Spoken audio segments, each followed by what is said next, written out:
Muy buenas tardes. Nos corresponde hoy la primera clase de la cátedra Legislación en la Investigación Penal en el curso para las policías ostensivas que procura dotar de conocimientos a cuerpos de policía estatales y municipales para la investigación de los delitos que llama el Código Orgánico Procesal Penal de menor pena, que son aquellos que tienen prevista una pena máxima de 8 años, de modo que se sustancian por el procedimiento breve.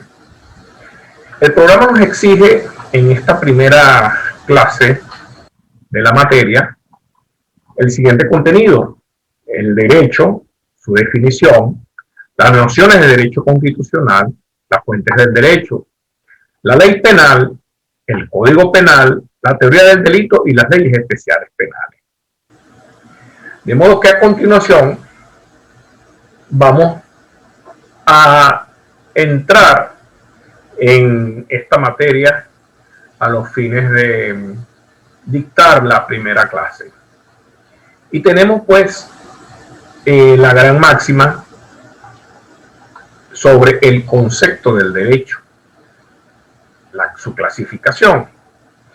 El derecho puede ser definido de manera amplia como aquella rama de las ciencias sociales que estudian las normas de conducta del ser humano en sociedad, normas que son dictadas por los órganos del Estado competente y que reglamentan, como se dijo anteriormente, el comportamiento del individuo, de la especie humana en la vida social.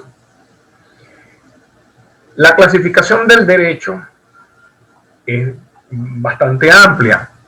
Aquí vamos a ver estas 4.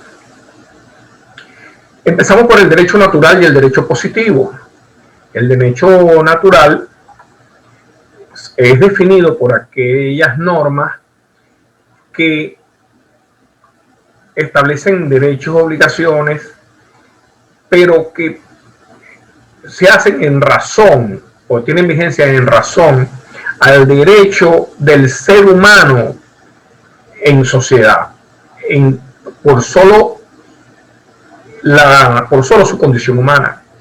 O sea, que son normas que según la razón y filosóficamente están estatuidas para regir la vida del hombre en sociedad. En cambio, el derecho positivo es el conjunto de normas de derecho jurídicas que son dictadas por un ente competente del Estado y que generalmente tienen una codificación escrita o consuetudinaria. Ese es el derecho positivo.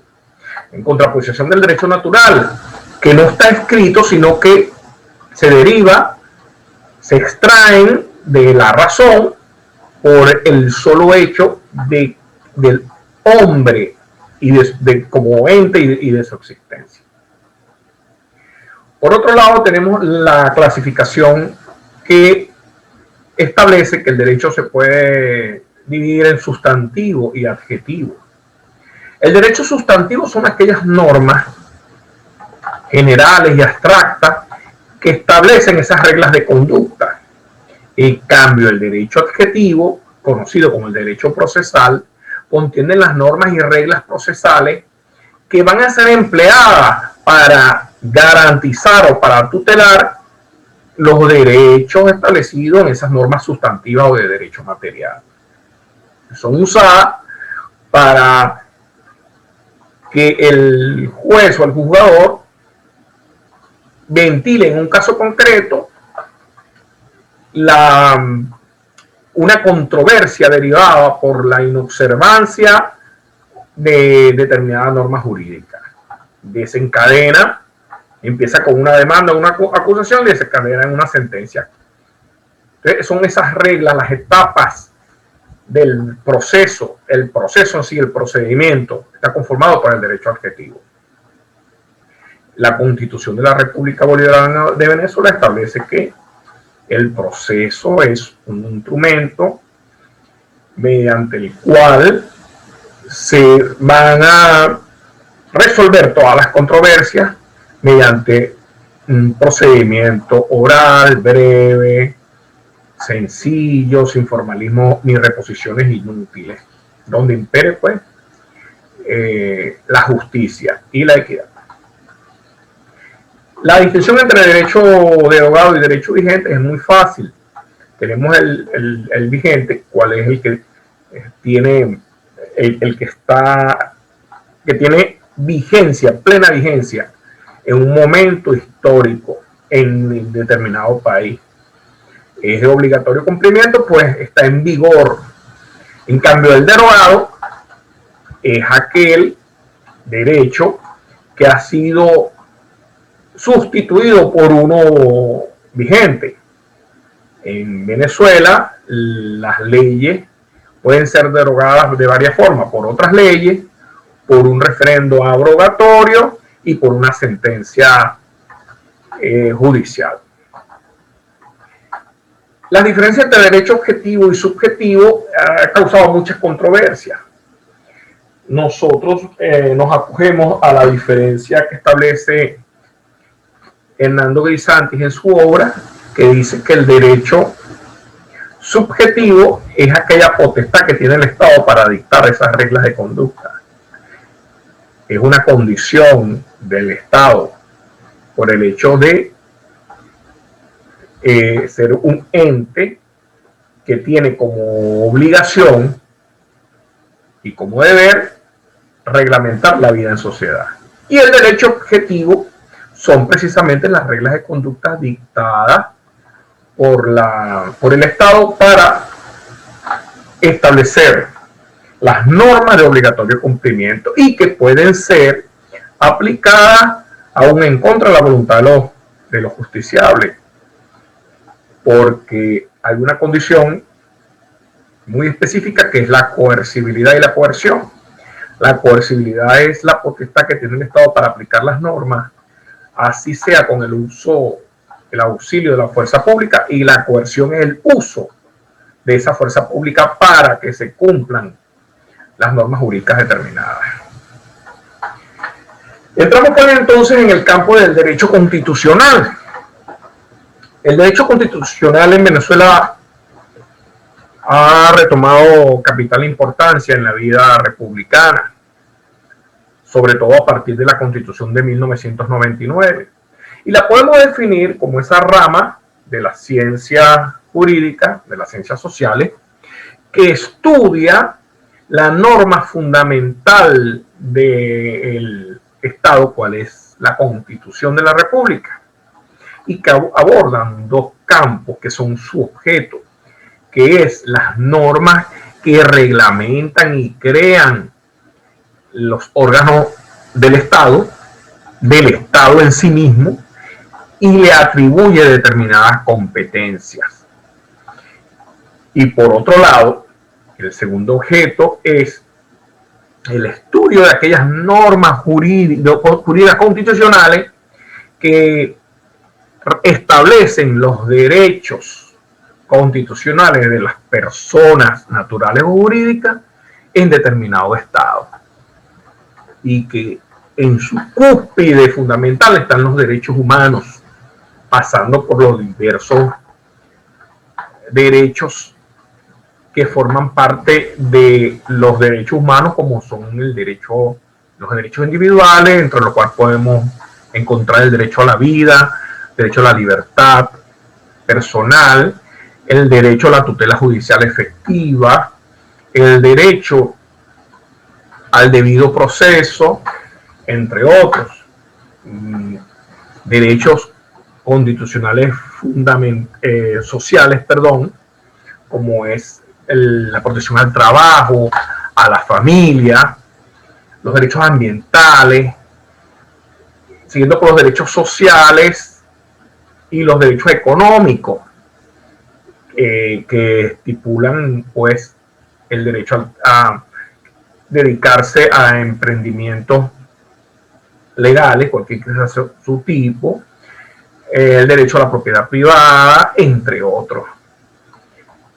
De modo pues que de ahí se deriva la importancia fundamental. ¿Por qué? Porque se va a establecer reglas claras que no pueden ser relajadas, que establecen las competencias de los organismos que van a conformar el Estado como el ente fundamental para garantizar los derechos constitucionales humanos que se establecen en la parte dogmática. De modo que es la norma máxima, la norma que va a sentar las bases para la vida republicana de un país. El programa nos exige que conversemos sobre las fuentes del derecho.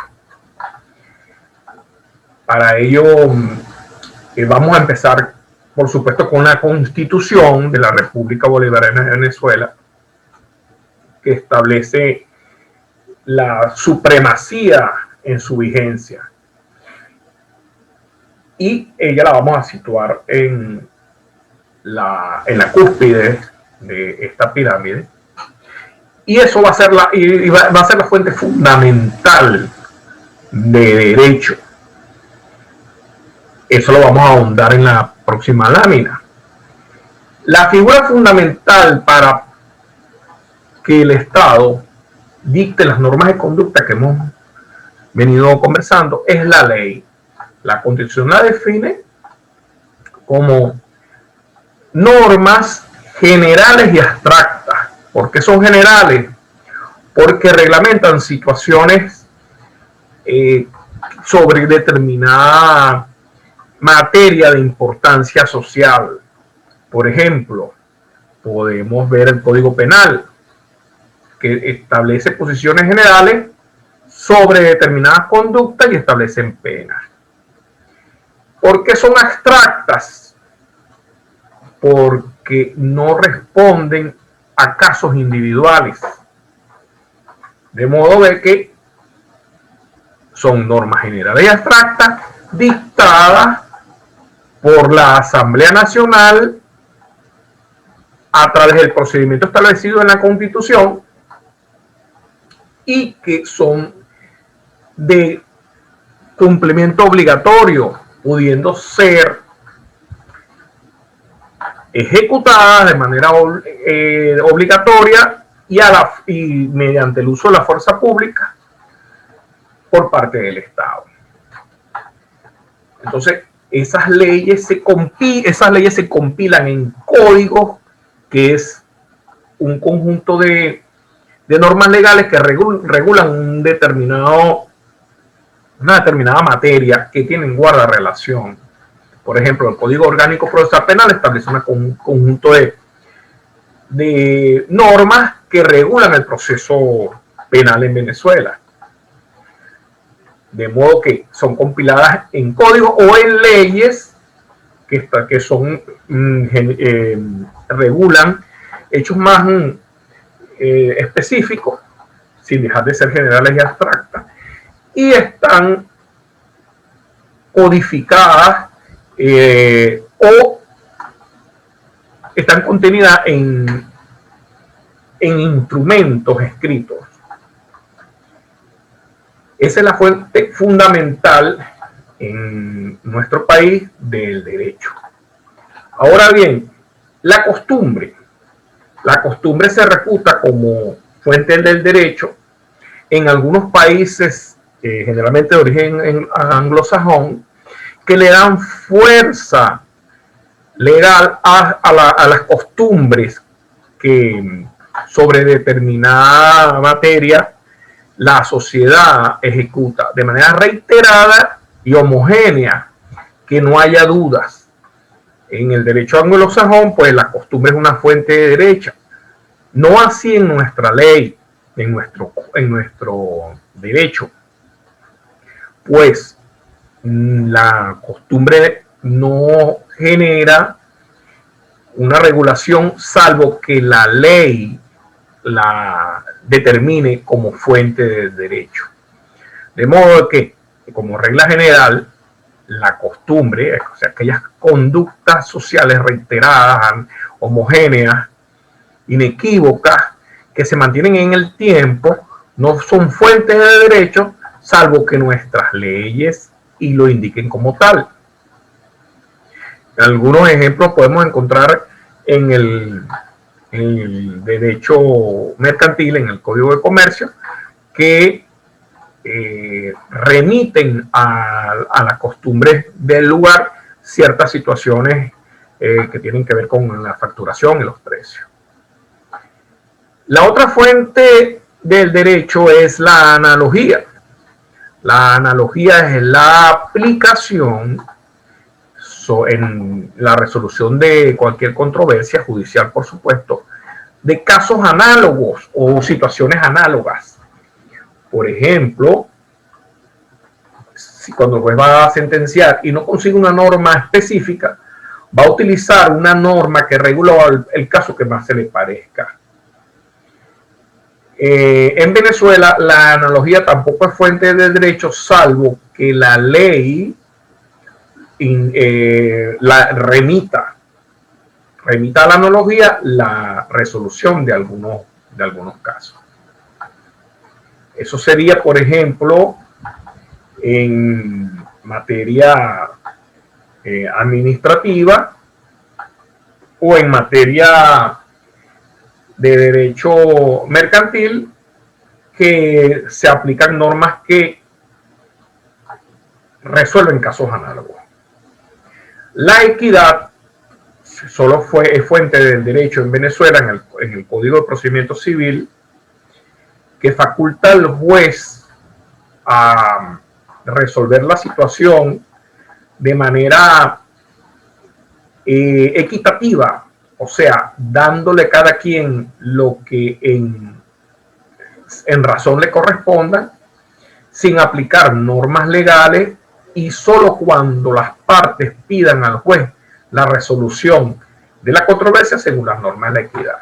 Ahí el juez no se va a estar atado o obligado a una ley en específico, sino que va a resolver la situación dándole a cada quien lo que corresponda según la justicia y la equidad. Entonces ya sabemos que en Venezuela solo es fuente del derecho en el Código de Procedimiento Civil cuando las partes piden que se resuelva la controversia por la equidad. La jurisprudencia. La jurisprudencia en Venezuela es una fuente de derecho en la mayoría de los casos no vinculante. ¿Por qué? Porque la jurisprudencia son las diferentes sentencias reiteradas que resuelvan un determinado caso de una manera uniforme. En Venezuela eso sirve de guía, de norte para los justiciables, salvo aquellas sentencias vinculantes.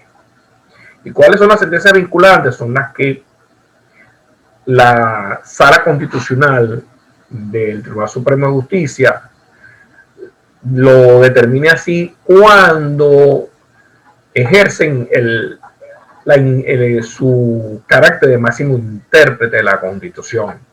O sea, que van a ser vinculantes aquellas normas que la Sala Constitucional dicten en la sentencia cuando resuelvan alguna interpretación de la Constitución como máximo intérprete, y en la misma sentencia se va a determinar su carácter de vinculante. Por otro lado está la doctrina, que es la serie de opiniones que sobre determinadas materias de derecho establezcan los diferentes autores y doctrinarios de manera que pueda seguir también de norte cuando el juez interprete de la ley para resolver un caso en particular.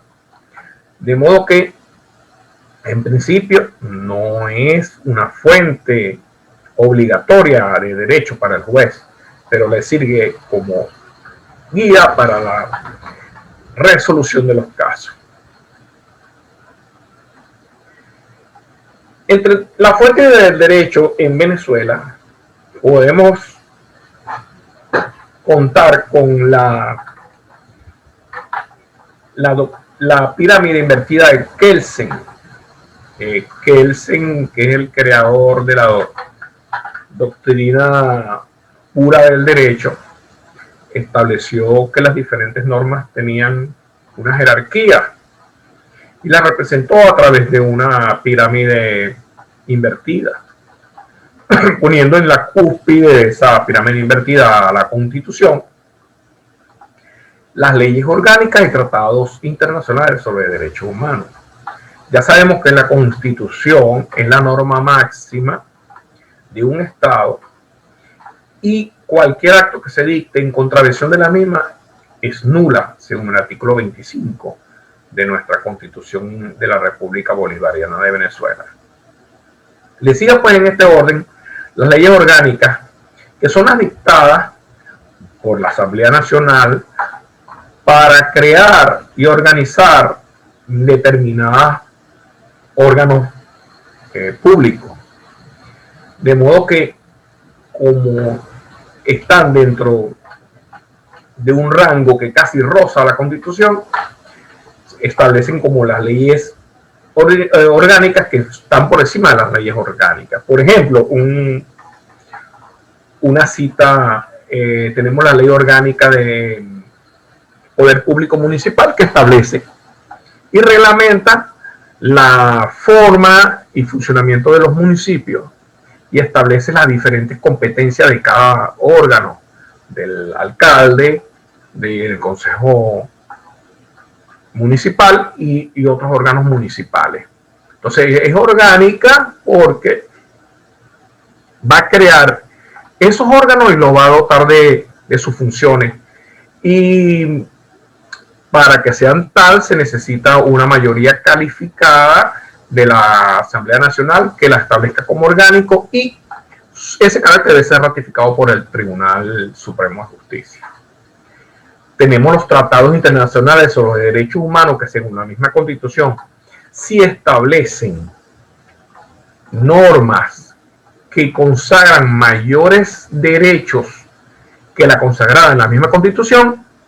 Le va a dar rango constitucional a esos tratados internacionales, por supuesto ratificados por la República. Si una vez que la República ratifique mediante una ley aprobatoria ese tratado, si en el mismo se establecen normas que otorguen mayores derechos humanos, entonces la Constitución las equipara en su valor a la misma Constitución. Tenemos las leyes orgánicas que tienen menor categoría que las leyes ordinarias y no requieren los requisitos que acabamos de conversar, pero son normas, como dijimos, que regulan determinada materia del Estado. Y, por ejemplo, la ley de metrología, que establece las diferentes normas que van a regir las medidas que en la República utilizamos. Tenemos por otro lado los decretos leyes. Los decretos leyes también tienen la misma valor de las leyes ordinarias, pero van a ser dictadas por el Ejecutivo Nacional previa una ley habilitante. O sea, es una delegación que da la Asamblea Nacional al presidente de la República en Consejo de Ministros para que dicten leyes sobre determinada materia.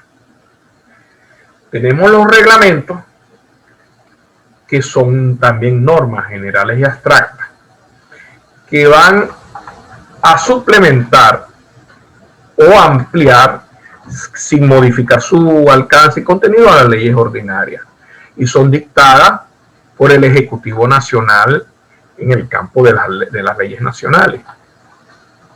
Por otro lado, tenemos los actos administrativos generales, que son normas también dictadas por el Ejecutivo y los órganos descentralizados del Poder Ejecutivo, que van a contener normas también generales y abstractas. Por ejemplo, cuando el Ejecutivo dicta un decreto de suspensión de garantía, ese acto es general y porque afecta a un número indeterminado de personas y es dictada en uso de sus competencias administrativas. Y por último tenemos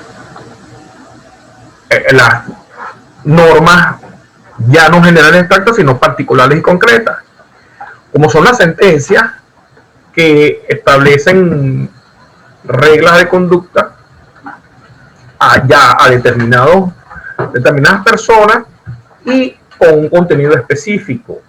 Por ejemplo, cuando se sentencia a alguien por el delito de homicidio, ahí la sentencia va dirigida a una persona específica por un hecho específico que fue el homicidio.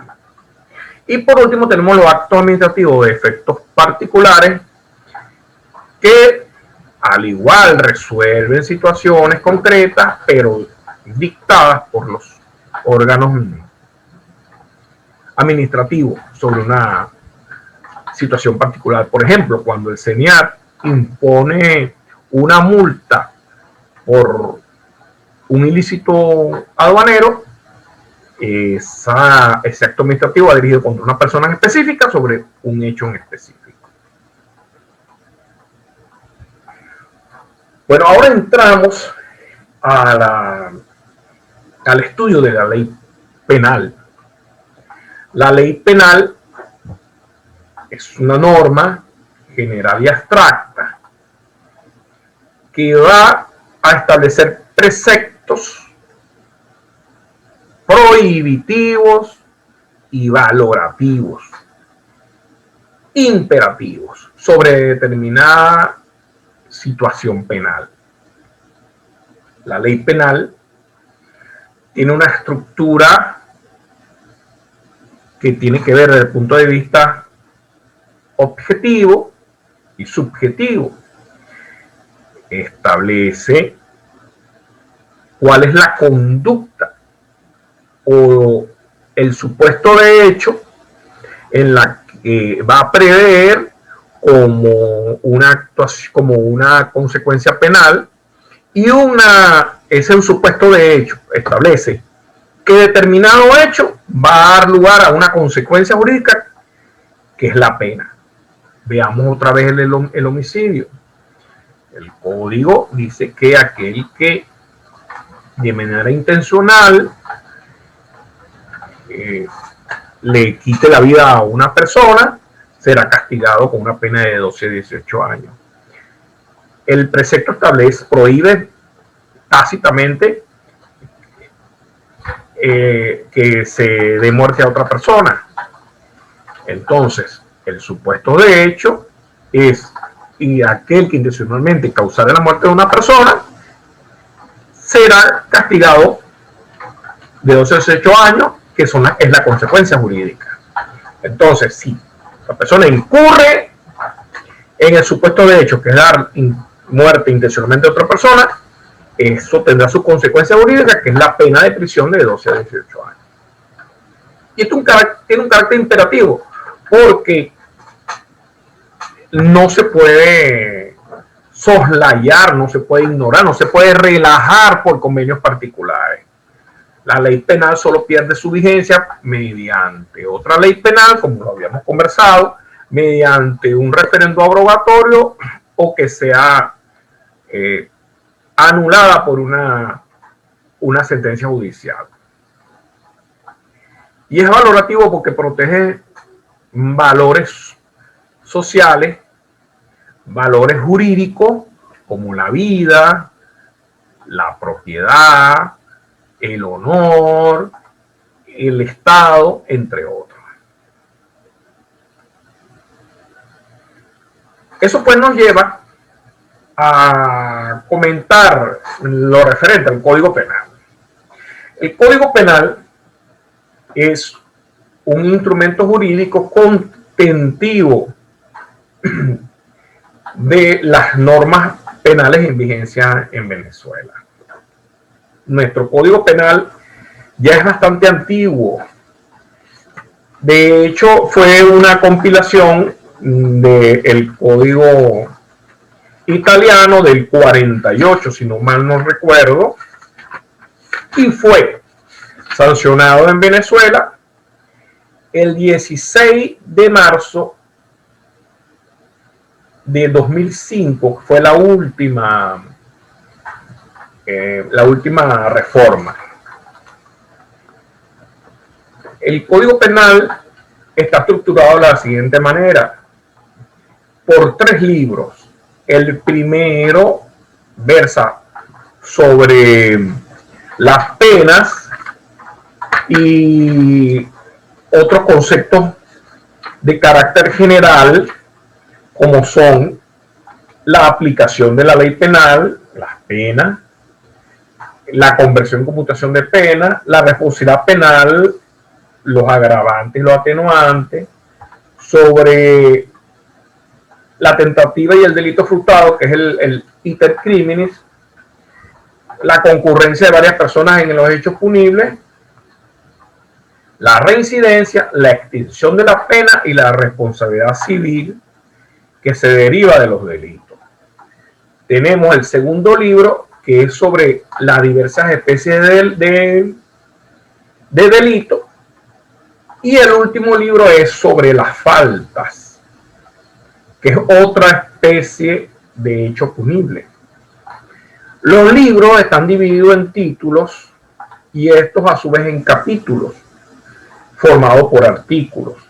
Entonces, cada título tiene su denominación. Por ejemplo, el título primero del libro segundo se titula de los delitos contra la independencia y la seguridad de la nación, y establece 4 capítulos. El primero es traición a la patria y otros delitos contra esta. El segundo capítulo, de los delitos contra los poderes nacionales y el Estado. El capítulo 3, que es delitos contra el derecho internacional. Y el cuarto, disposiciones comunes a los delitos anteriormente nombrados.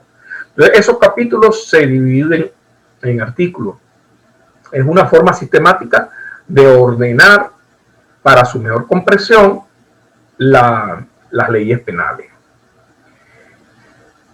Por último, hay una clasificación que contiene el código de los hechos punibles y los divide entre delitos y faltas. Mucho ha sido la discusión entre la diferencia entre unos y otros. Para mí, al igual que Hernando Grisanti, no son aplicables las diferencias cuantitativas y cualitativas sobre los delitos y las faltas. Establecen esas diferencias que las mismas versan sobre las penalidades. Una dice que la cuantitativa dice que los delitos establecen penas más graves, y en realidad existen uno u otro casos que existen faltas que son castigadas con más pena que los delitos, de modo que cuelgan esa diferencia. Por otra parte, las cualitativas basan esas diferencias en cuanto a que los delitos protegen bienes de más alto rango, bienes jurídicos, pero también vemos que las faltas prevén o protegen bienes de la misma entidad. Entonces, tal vez una de las diferencias fundamentales entre el delito y la falta tienen que ver en primer término con su procedimiento. En el Código Orgánico Procesal Penal, ambos hechos punibles tienen un procedimiento completamente distinto. En el caso de los delitos, se establecen dos tipos de procedimientos, que es el procedimiento breve, que es para sustanciar los delitos de menos de 8 años, y el procedimiento ordinario, que son para sustanciar delitos mayores de 8 años. En este tipo de procedimiento, la titularidad de la acción penal corresponde al Ministerio Público, que es el que debe llevar las riendas de la investigación. Por otra parte, las faltas establecen un procedimiento completamente distinto y nos dispone que el procedimiento puede ser llevado por los cuerpos de policía que está investigando el hecho o que está tratando sobre el hecho. Recuerdo que hay una sentencia de la Sala Constitucional que unifica esta dualidad de procedimiento y que en definitiva pues sería el Ministerio Público el que debe llevar las riendas de la investigación. Más sin embargo, hay diferencias sustanciales entre uno y otro desde el punto de vista procesal. La otra diferencia fundamental entre los delitos y la falta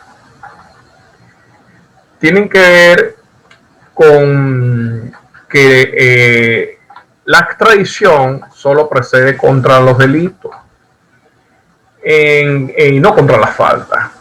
Y por último, los delitos pueden tener formas inacabadas o imperfectas, como el delito frustrado o la tentativa, en cambio las faltas no.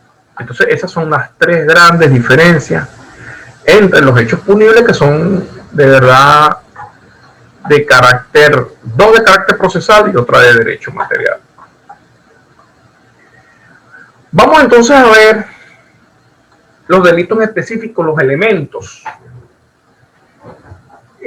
Los delitos podemos identificar varios elementos. El primer elemento es, como lo habíamos comentado, la genérica, que tiene que ver sobre el supuesto de hecho y las consecuencias de derecho, o sea, la acción típica y la pena. Pero podemos ver que, y más adelante lo vamos a especificar mejor, podemos identificar unos elementos subjetivos que son el sujeto activo o el victimario, que es la persona que ejecuta el hecho típicamente penal establecido en la norma; el sujeto pasivo, que es la persona contra quien recae o en perjuicio que se comete el hecho ilícito.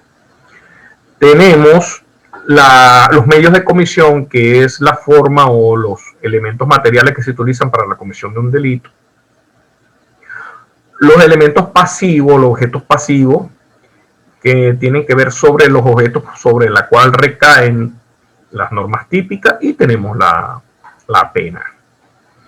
Se habla sobre las condiciones objetivas de punibilidad, que lo vamos a ver más adelante.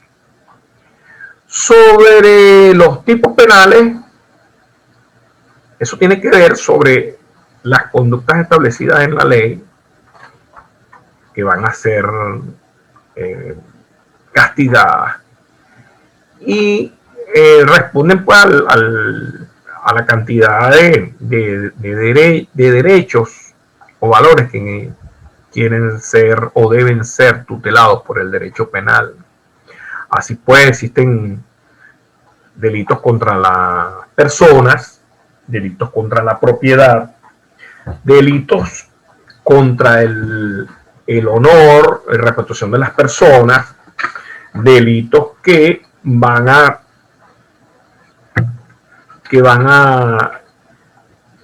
recaer sobre el orden, contra el orden público, contra la fe pública, contra las buenas costumbres y buen orden de la familia, contra la libertad, contra las cosas públicas, la administración de justicia, la seguridad, como dije, e independencia de la nación.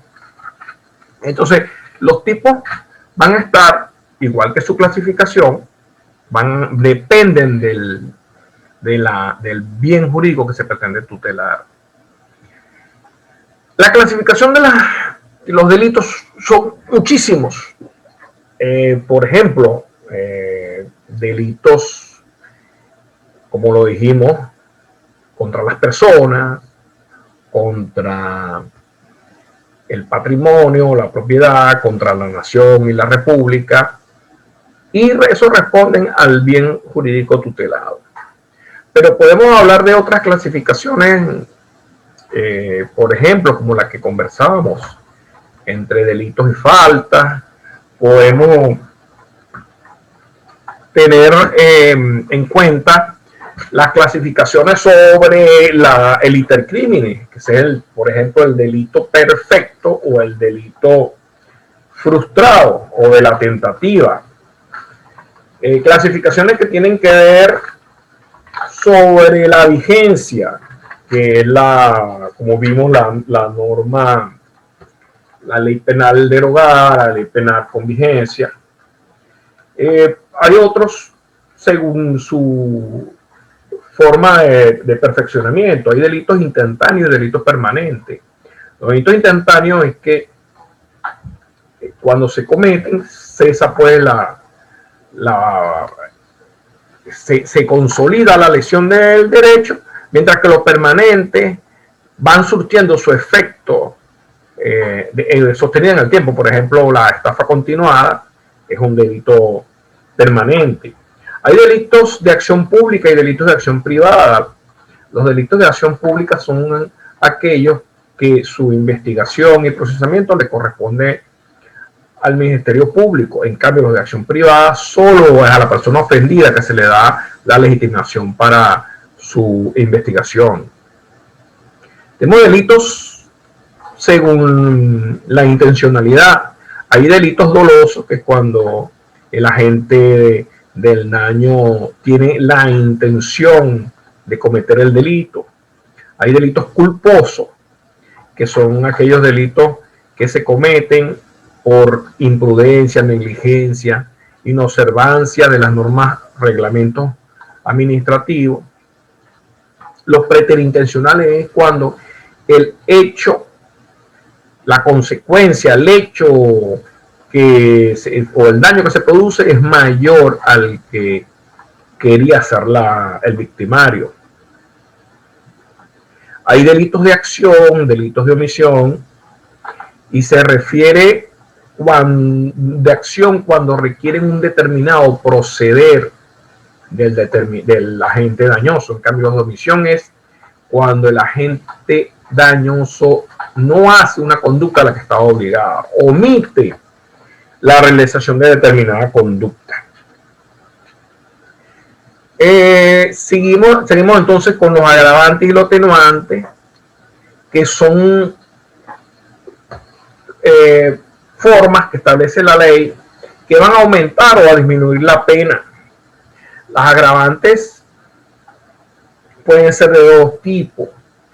Las genéricas, que están previstas en el Código Penal de manera específica y que van a determinar ciertos supuestos en las cuales la pena va a aumentar. Y por supuesto el juez debe de manera en el caso concreto, aplicarlas según las actas procesales. El artículo 77 establece, del Código Penal, establece 20 agravantes, las cuales, pues, por supuesto, como dije, van a aumentar del término medio, al máximo la pena aplicable. Recuerden que en Venezuela se aplica la dosimetría penal, porque dan dos penas, la pena mínima y la pena máxima. El juez va a sacar la media de ambas, y de esa media va a aumentar de acuerdo al criterio del juez si existen o concurren circunstancias agravantes de esa media a la máxima. Pero por supuesto no es una operación matemática, sino que el juez va a estudiar en caso concreto la proporcionalidad que debe aplicar. Pero sin embargo, establece el código agravantes en los casos concretos, o sea, que va a haber un aumento en determinado porcentaje en caso que se cometa, pues, el delito. Y el código va a decir que la pena aumentará en una o dos terceras partes, de acuerdo a la agravante específica que se establezca en la norma penal. En los atenuantes va a producir el efecto contrario, que es disminuir de la media a la mínima la pena, y están previstas en el artículo 74 en 4 supuestos. Por ejemplo, el primer supuesto es ser el reo menor de 21 años y mayor de 18 cuando cometió el delito. El juez, con vistas a la partida de nacimiento que conste en acta debidamente certificada, puede aplicar esta agravante y bajar la pena de la media a la mínima.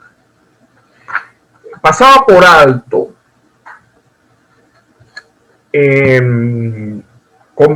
referirme en lo que respectó a los tipos penales, una garantía fundamental en el derecho penal, que es el principio de la legalidad, y que dota de seguridad jurídica al derecho penal, de modo de que solo los tipos previstos en la ley como delito podrán ser aplicados, de modo de que lo que no esté previsto en la ley como delito es imposible su aplicación como sanción penal.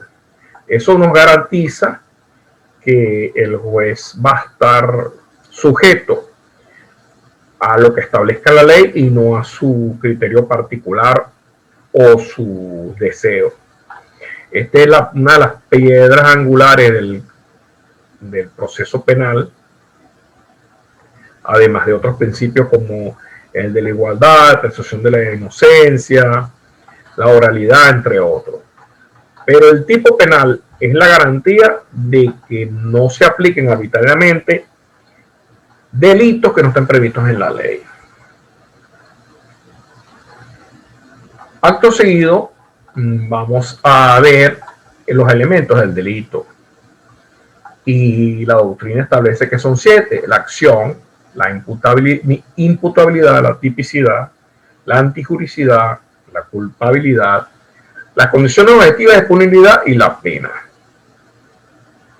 Ahora bien, cada uno de estos elementos tiene su contrapartida. Vamos a ver uno por uno. La acción. La acción es la conducta establecida en la ley como hecho punible. Volviendo al ejemplo del homicidio, el que intencionalmente dé muerte a alguna persona será castigado con una pena de 12 a 18 años. una pena de prisión. De modo que la acción es el acto de dar muerte a una persona. Tenemos entonces que el agente, el victimario, mediante hechos materiales va a dar muerte a alguien. Esa acción y ese efecto, esa causa y ese efecto, debe estar relacionados entre sí, que es lo que llaman la relación de causalidad. Por ello, que si mi conducta no dio origen a la muerte de una persona, ahí no existe el primer elemento del delito. Ahora bien, puede haber esa relación de causalidad directa, pero que se ve desvirtuada. Por ejemplo, el código establece que el sueño, el sonambulismo, actos violentados y reflejos son hechos donde se excluye la acción. Por ejemplo, cuando una persona comete un hecho y se demuestra que lo hizo bajo su sonambulismo, allí no existe acción, de modo de que no puede ser castigado, el delito no existe. Igual, por ejemplo, los actos reflejos. Cuando una persona de manera refleja, ahí el problema es la prueba de ese hecho. Comete un hecho punible, no puede hablarse de tal delito, porque se ve privado de su intencionalidad, su culpabilidad. La imputabilidad. La imputabilidad también es un elemento del delito y establece que todas las personas somos imputables de la comisión de un delito. O sea, cuando nosotros incurrimos en un hecho delictivo, la regla general es que todos somos imputables. A todos nos pueden imponer la pena. Salvo actuemos a raíz de una enfermedad mental suficiente que nos prive de nuestra razón, de nuestra conversión sobre el acto. El Código Orgánico Procesal Penal establece medidas de seguridad de manera que esa persona que cometa un hecho punible de tal naturaleza no sea sancionado con una pena, sino que sea puesto en un establecimiento psiquiátrico para garantizar su tratamiento. Y el trastorno mental transitorio, que no es una causa de inimputabilidad, sino que es de reducción de la pena, que es cuando una persona actúa en momentos de rabia e intenso dolor, comete un hecho punible, habrá una rebaja de la pena al respecto por el hecho cometido. No es inimputable, pero hay una rebaja de la pena. La tipicidad, como antes lo habíamos dicho, es una garantía de que solo aquellos delitos establecidos en la ley puedan ser impuestos a las personas. De modo que ahí entramos en el campo de la vigencia o los conflictos de la vigencia de la ley penal. Entonces, fíjense, si se comete un delito que luego es testificado, o sea, que hay una ley, la ley es derogada, o el delito que se había cometido baja sustancialmente de pena, existe una figura procesal que es la revisión de la sentencia, que en el primer caso daría lugar a que la persona que estaba cumpliendo la pena se declara extinta la misma y salga en libertad, o en el segundo caso que la pena sea reducida. Es un recurso establecido en el Código Orgánico Procesal Penal para ello. Vemos la antijuricidad. La antijuricidad es un juicio de reproche sobre la conducta típica ejercida por la persona. O sea, la persona que da muerte a alguien, el juicio es completamente reprochable en la sociedad, pues la vida es una de los derechos, valores jurídicos de más alto rango. Ahora bien, este requisito puede verse justificado, por así decirlo, por instituciones como la legítima defensa, el estado de necesidad, los actos legítimos y ejercicio de un cargo de autoridad, profesión o causas supralegales. Esas son causas que excluyen la antijuricidad y por lo tanto excluye el delito penal. Veamos primero la defensa. En la clase o video anterior estuvimos refiriéndonos a la antijuricidad como aquel reproche de valor contra la conducta desplegada por el sujeto activo del delito y que por supuesto está típicamente prevista en la ley penal. Como elemento negativo de esa antijuridicidad nos encontramos las causas que excluyen la misma. Comentamos sobre la legítima defensa, el estado de necesidad, los actos legítimos y el ejercicio de un cargo, autoridad, profesión o causas supralegales. La legítima defensa, que excluye la antijuricidad, está prevista en los literales A, B y C de el ordinal tercero del artículo 65 del Código Penal, que establece: el que obra en defensa propia de su persona o derecho no es punible, pero tiene que concurrir varias circunstancias. Que la agresión que sufre sea ilegítima, que por parte del que resulta ofendido del hecho, o sea, que no sea provocada por la persona agraviada. Por ejemplo, alguien que no actúa en legítima defensa si al atacar primero la otra persona actúa bajo legítima defensa, de modo que ahí hay la agresión ya no es ilegítima, sino que es provocada.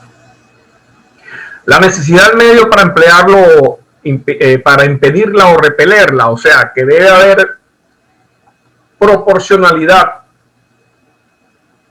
entre el medio que uno emplea para defenderse con el medio que se está empleando para atacarlo. Por ejemplo, si alguien agrede a una persona a puños y el otro en condiciones físicas parejas se defiende con un arma de fuego, ahí ya no hay proporcionalidad, no hay necesidad del medio, porque con contexturas físicas parejas puede utilizar pues la fuerza física. La falta de provocación suficiente por parte del que pretenda haber obrado en defensa propia. Por supuesto, tiene que estar vinculado con la agresión ilegítima, y es que el que se defiende, que hace ejercicio de la defensa propia, no haya ocasionado el hecho como tal, no haya provocado la refriega. Por ejemplo, una persona que de manera agresiva vierte líquido en la cara del otro, lo ofende, si se responde a esa acción, allí no puede ser legítima defensa porque hay una provocación suficiente por parte de la persona que dice haber obrado en legítima defensa. Está la figura de la legítima defensa putativa, y es que cuando una persona, bajo un temor, que, un temor reverencial, un temor creíble, quiere actuar bajo legítima defensa, la ley lo equipara a la legítima defensa. Por ejemplo, si una persona ha amenazado varias veces a otra con asesinarlo mediante un disparo, habría defensa putativa si esa persona apunta a la otra con un arma de juguete. Si hay una respuesta con un arma contundente, un arma mortal, el sujeto, desconociendo que el arma era inofensiva, actúa pues en ese término, en ese supuesto de defensa putativa, y da muerte al otro con un arma verdadera. Entonces, ese es a grandes rasgos lo que es la legítima defensa, y eso debe ser alegado y probado en juicio para que pueda ser causa eximente de la responsabilidad penal como causa de justificación.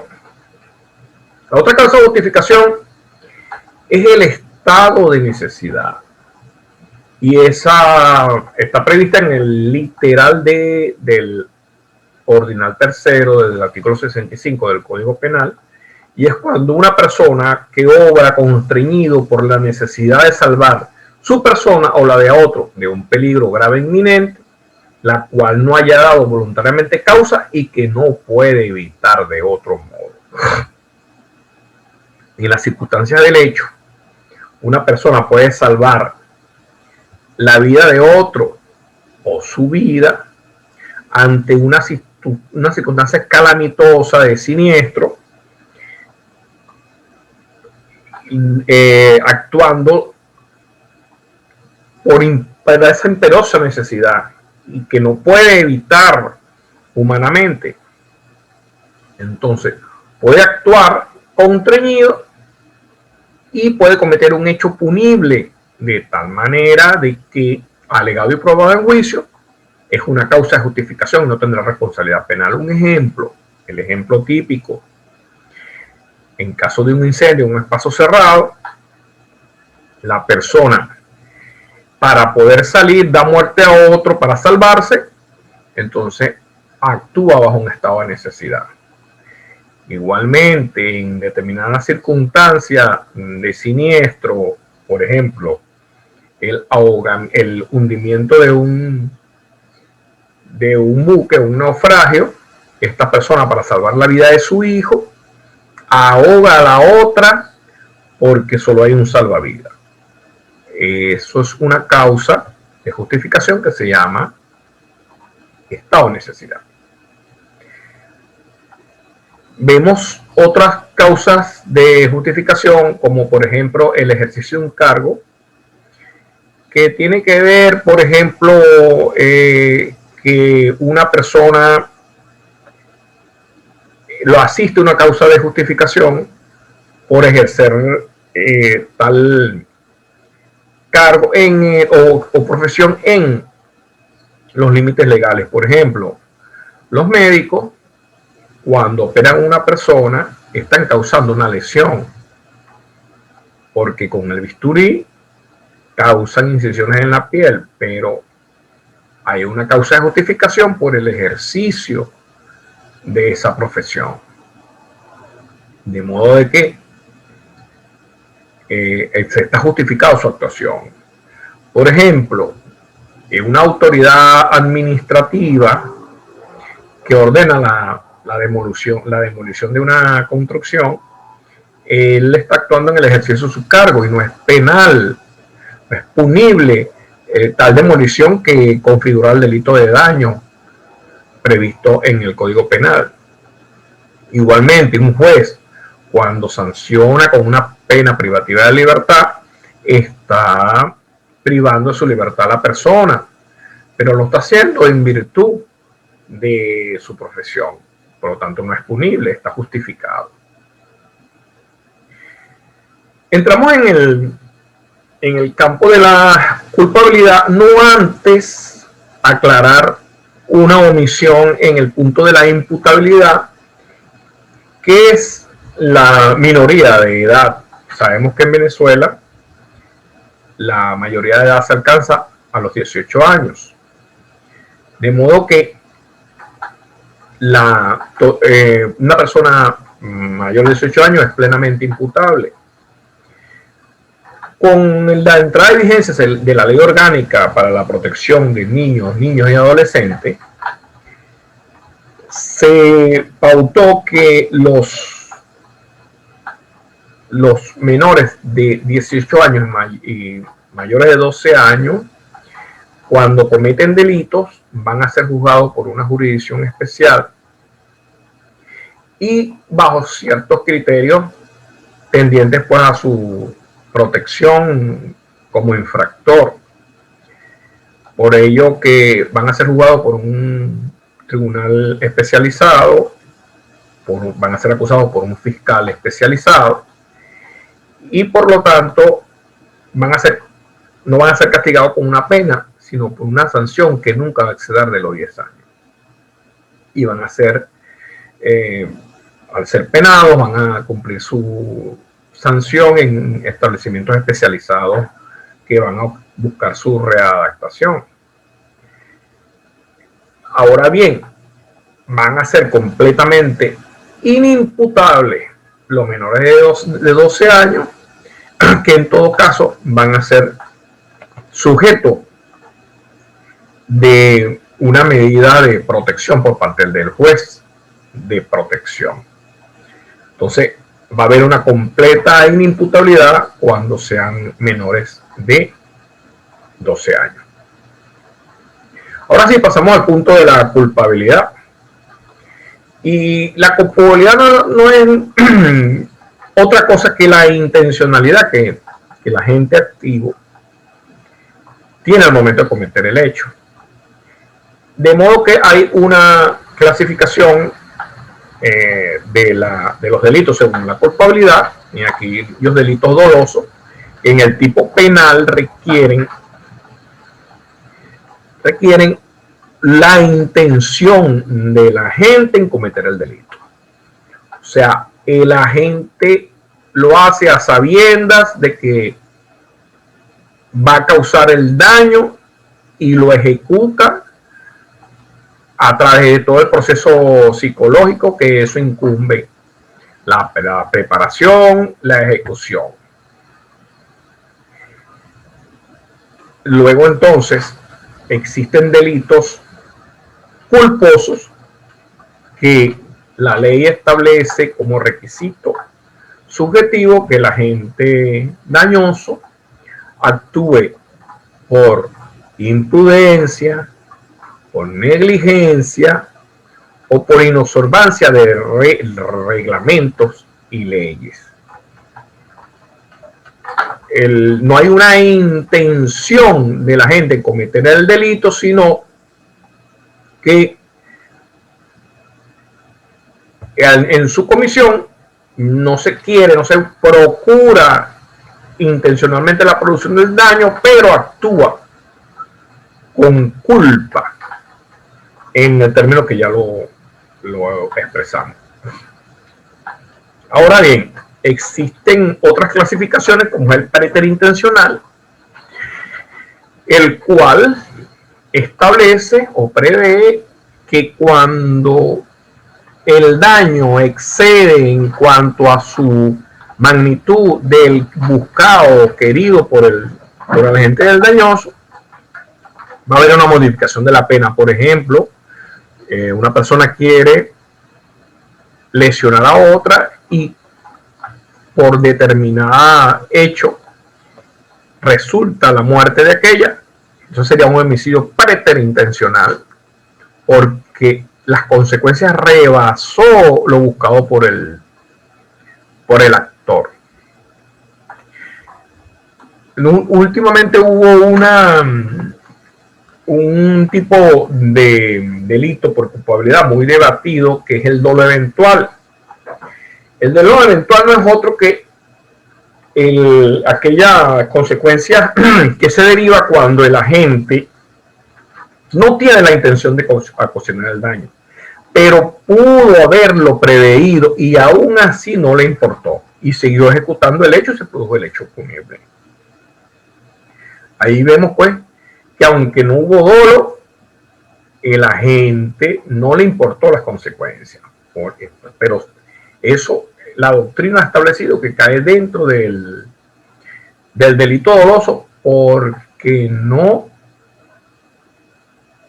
se ocasionó el hecho o la consecuencia, a pesar de que se tuvo la previsión de que podía ocurrir y no se abstuvo de seguir ejecutando la acción. Hay causas que exoneran la culpabilidad de la persona. Por ejemplo, el error de hecho. El error de hecho es una causa de inculpabilidad cuando el mismo recae sobre unas circunstancias materiales de la acción. El artículo 68 establece: cuando alguno por error o por algún otro accidente cometa un delito en perjuicio de personas distintas de aquella contra que había dirigido su acción, no se le imputarán las circunstancias agravantes que dinamen de la categoría del ofendido o lesionado o de sus nexos, pero sí los que habrían disminuido la pena del hecho y haber cometido en perjuicio de la persona con quien dirigió su acción. Ahí estamos tratando del error en persona, que no exime la culpabilidad. Es el caso de la reductio ictus, que una persona quiere matar a alguien y erra el disparo y mata a otra. Es un error en persona, pero no excluye la culpabilidad, sino que hay unas variantes en cuanto a las circunstancias agravantes previstas en la ley, que ya lo leíamos. El verdadero error que excluye la culpabilidad es el error de hecho esencial e invencible, que tiene que ver sobre la equivocación en el hecho de que se está cometiendo. Por ejemplo,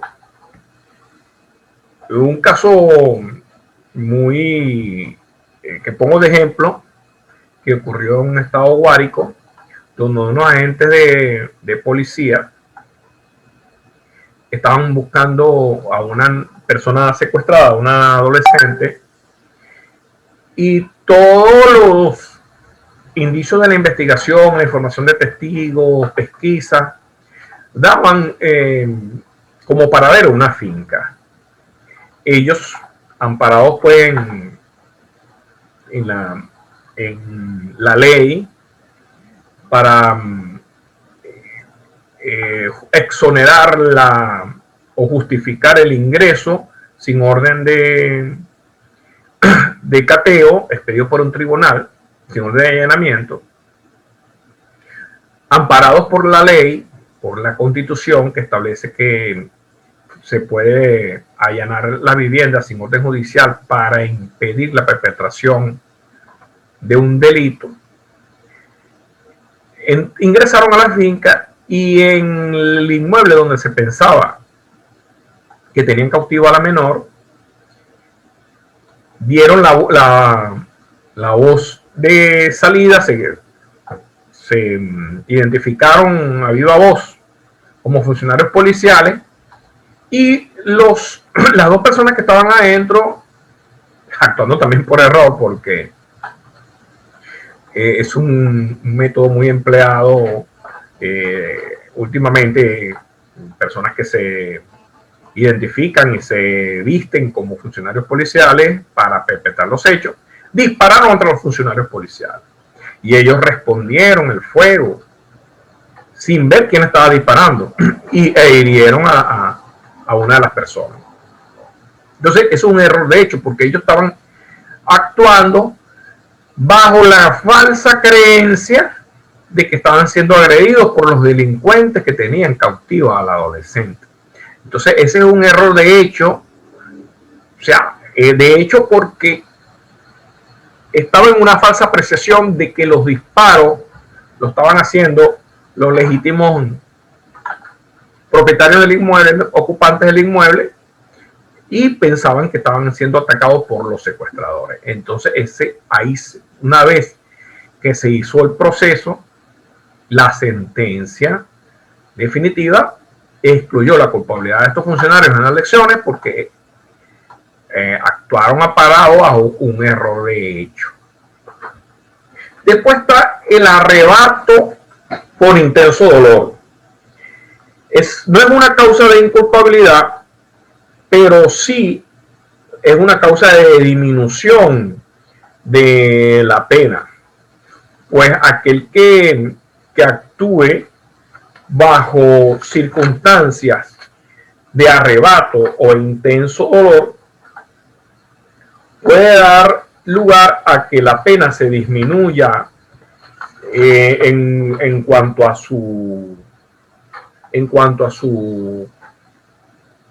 penalidad. De modo que hay una temperación por razones psicológicas de la responsabilidad penal. Eso lo establece el artículo 67, que establece que el que cometa el hecho punible en un momento de arrebato o intenso dolor determinado por injusta provocación será castigado, salvo disposición especial, con la pena correspondiente disminuida desde 1/3 hasta la mitad según la gravedad de la provocación. El caso típico que forma parte de la experiencia,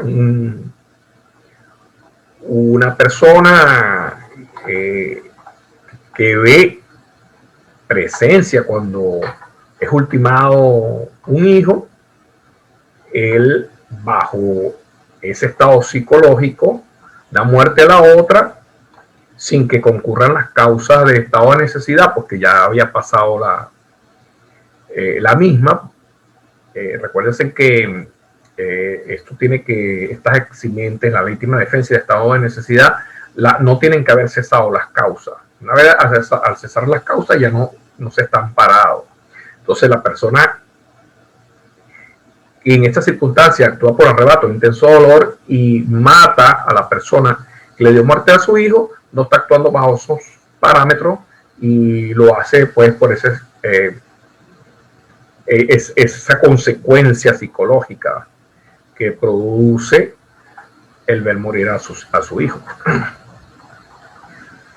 Tenemos entonces las condiciones objetivas de punibilidad. Muchas personas, muchos doctrinarios niegan esa condición porque dicen que forma parte de la tipicidad. Sin embargo, la doctrina las estudia aparte y son ciertas condiciones establecidas por la ley que condicionan la procedencia del delito o la ejecución del delito. En estos casos, por ejemplo, en el caso que establece el Código Penal, en los casos de incesto, la pena o el delito se perfecciona solo y si esa relación causa escándalo público. De tal manera que si no causa escándalo público, no estamos en presencia de un delito. Pero eso debe ser analizado por el juez en el proceso. Entonces tienen que darse esas condiciones específicas para que proceda esas condiciones objetivas de punibilidad. Por ejemplo, en los casos de difamación, las especies de difamantes deben ser capaces de exponer al difamado al escarnio público. Si esas especies no son de tal entidad, no procederá al delito. Eso sería la ausencia de la condición objetiva de pena real. Y por último, tenemos la pena. La pena, que es la sanción que se establece contra el agente activo en la sentencia definitiva, mente firme, y que puede ser de diferentes criterios. Tenemos las penas privativas de libertad, que son el arresto, la prisión, el presidio, que ya está en desuso, la regulación a una colonia penitenciaria, que también fue excluido, y el confinamiento. Hay penas pecuniarias, que es la multa, o las penas accesorias, como aquella, por ejemplo, la prohibición de ejercer determinado cargo público. Las penas deben estar previstas en la ley para que puedan ser aplicadas. Y el aspecto negativo es las excusas absolutorias, que es cuando la ley, a pesar de que se dan todos los 7 requisitos, establece que el hecho no es punible. Ese sería el caso, por ejemplo, del hurto cometido por los hijos de bienes de los padres cuando ellos cohabitan en la misma vivienda. La ley, para preservar la tranquilidad de la familia, excluye la pena. Entonces, a grandes rasgos, lo que tenemos que ver con el delito, pero sin embargo su estudio es más profundo y amerita mucho más tiempo para poder estudiarlo a precisión. Más sin embargo, la idea del curso es que ustedes tengan una idea general para el ejercicio de sus funciones. Por último, el programa trae lo que es las leyes especiales penales, que en Venezuela es muy copiosas. No sé por qué ha existido una tendencia a prever y modificar los delitos previstos en el Código Penal mediante leyes especiales, que no son más que leyes sobre determinado tipo de delitos. Y en Venezuela estas abundan de manera excesiva, dejando pues el Código Penal bastante derogado, porque cuando se crea una ley especial se deroga los delitos previstos en el Código Penal. Estas leyes especiales han surgido, como dije, ante la resistencia de hacer una reforma completa del Código Penal, que sería lo ideal, pues existen muchas leyes especiales muy dispersas, que dificultan al intérprete, a los jueces, a los fiscales, a los agentes de investigación penal su aplicación.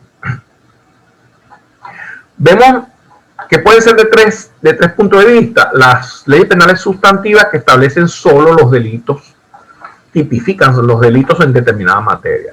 Las adjetivas, que crean solo procedimientos para la investigación y sanción de los delitos previstos con anterioridad, y las mixtas, que tienen ambas cualidades, sustantiva y adjetiva.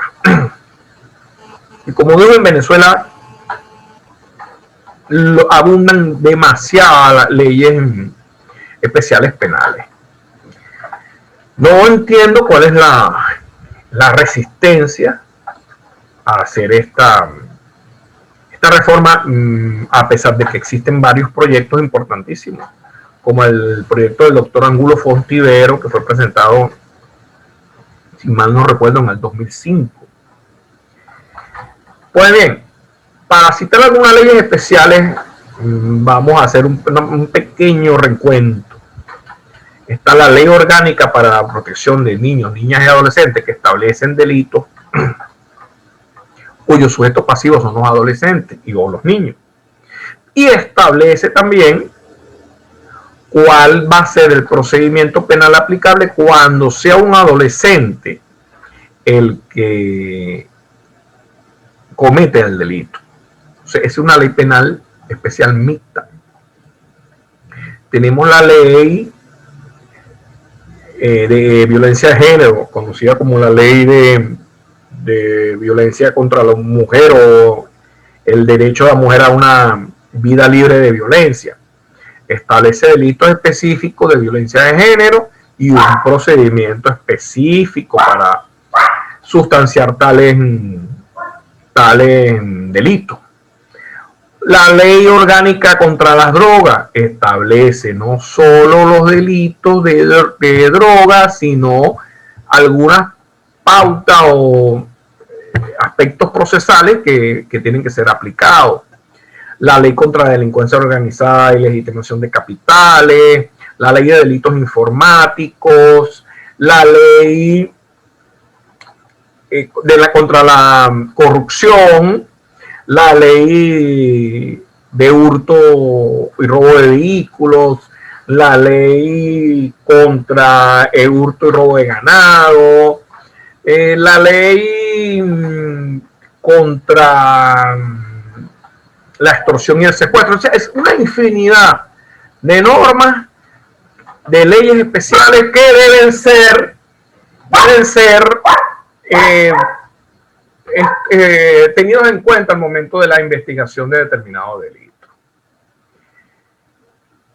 Pues, como comenté a grandes rasgos, esta ha sido la presentación de esta primera clase de esta unidad.